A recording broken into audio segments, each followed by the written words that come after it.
Nasa 800 mga sasakyan at motorsiklo ang nasita ng Philippine National Police sa sinigawang surprise inspection sa mga pumapasok sa Campo Crame. Yan ang ulat ni Ryan Lesiges. Nabulaga ang ilang motorista na pumasok kanina sa Campo Crame. Ito'y kasunod ng isinagawang surprise inspection ng pinagsanib na puwersa ng PNP Highway Patrol Group at PNP IMEG. Walang pinalagpas ang operating team, maging ito man ay sasakyan ng mga opisyal o sibilyan.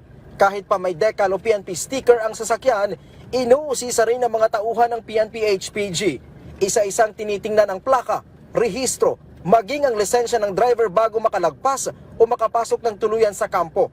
Ayon kay PNP HPG spokesperson Police Lieutenant Naday Malang, bahagi ito ng kanilang crackdown laban sa paggamit ng hindi rehistrado, carnap at iba pang hot cars.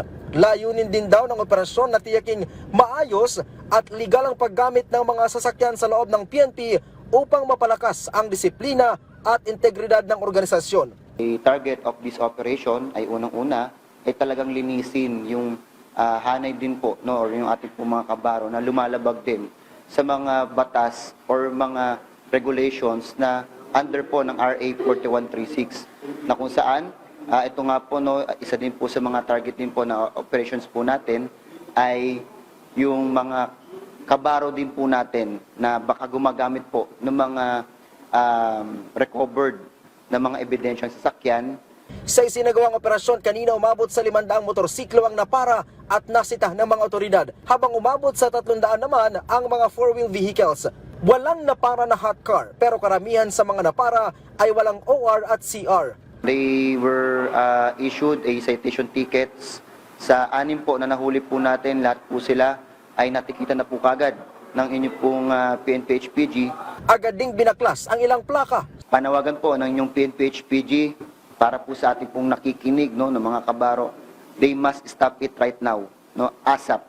Kasi hindi po sisinuhin ng PNP HPG ang mahuhuli po at lalabag po sa ating pong mga batas na ipinatutupad.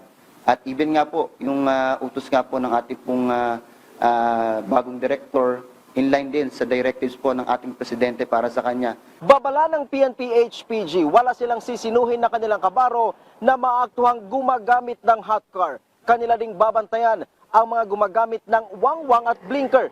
Babala nila, kukumpiskahin at papanagutin ang sinumang lalabag dito. Mula dito sa Campo Crame, Ryan Lesiges para sa Pambansang TV sa Bagong Pilipinas.